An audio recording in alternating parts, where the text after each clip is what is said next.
l'équipe nationale du Sénégal. Allez, s'il vous plaît, mademoiselle.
Dans l'ensemble, ils ont fait un bon match.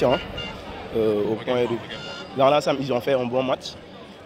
Tout début n'est pas facile, mais espérons peut-être la prochaine fois, ils vont faire beaucoup mieux. Aujourd'hui, ils ont manqué un leader, Sadio Mané n'est pas là. Vraiment, ça va jouer dans la psychologie des joueurs. Mais n'empêche qu'on avait de très bons talents, à l'image de Ismaïla Sarr, qui a vraiment fait ce qu'il fallait faire. Bon, également, il y a d'autres choses peut-être qui sont des défaillants de notre côté. Parce que nous, peut-être aujourd'hui jeunes, on préférait Pape Gueye à la place de Cheikhou Kouyaté. Peut-être aujourd'hui, il est compétitif. On voit à Marseille, il est pratiquement titulaire. Et vraiment, ça allait beaucoup aider aujourd'hui les Idrissa, les Nampalis au niveau des jeux des balles aériennes. Aujourd'hui, cela nous a manqué vraiment. Non, je n'ose pas parler de déception parce que vraiment, je suis confiant de mon équipe. Je sais qu'est-ce qu'ils sont capables vraiment. Aujourd'hui, ils ont sur le toit du monde. Ils ont montré combien ils sont vraiment courageux, combien ils ont faim de gagner aujourd'hui. Et voilà, tout comme aujourd'hui, c'est que les Européens pensaient. Ils pensaient que voilà, l'Afrique sera là tout simplement pour être là. Mais ils ont vu aujourd'hui que le Sénégal est là. Et il est là pour vraiment gagner, quoi. L'Hollande est une grande nation aujourd'hui de football. Ils ont beaucoup participé à des compétitions. Pratiquement, ils font partie des pays qui ont parti plus nombreux final. Et aujourd'hui, vraiment, c'est un grand honneur aujourd'hui d'être là et vraiment de leur poser ces problèmes. Je ne suis pas content du choix d'Aliou Cissé parce que Bamba Dieng ne devrait pas entrer. Donc, normalement, c'est Iliman Ndiaye qui devrait faire entrer à sa place, quoi. Je suis confiant car on a une jeune équipe très solide, donc surtout avec les autres remplaçants, à savoir Iliman Ndiaye et les autres, quoi. Donc je suis confiant. Oui, vis-à-vis, le match est bien déroulé.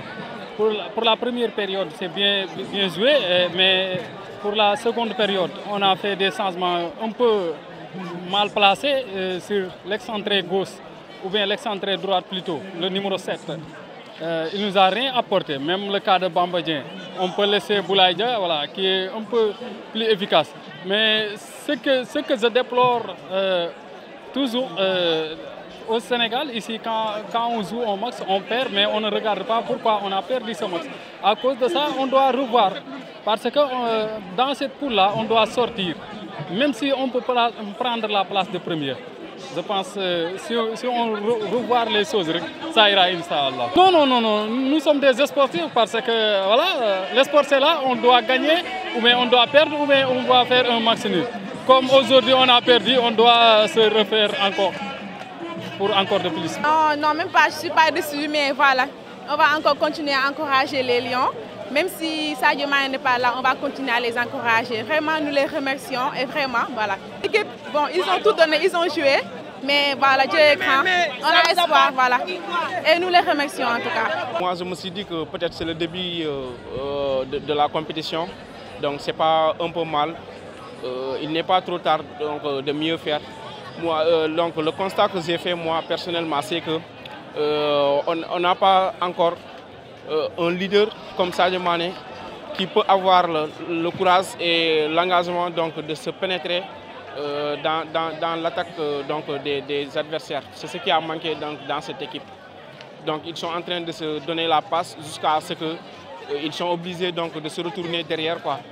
C'est ce qui a manqué. On a un problème d'attaque, un problème de leader. Puisque Sadio Mané, psychologiquement parlant, il est bien.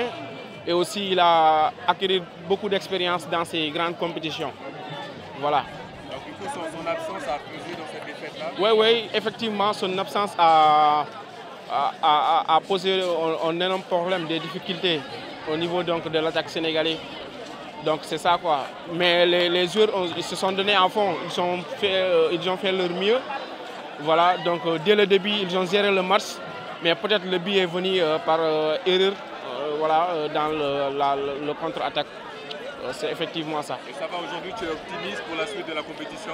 Oui. Après cette défaite? Oui, après cette défaite, je pense qu'ils vont essayer de voir qu'est-ce qui ne va pas, qu'est-ce qu'il faut changer afin de pouvoir préparer mieux le prochain match qui nous attend. Mais ça ne sera pas du tout facile puisque perdre le premier match dans ces grandes compétitions, c'est un grand problème.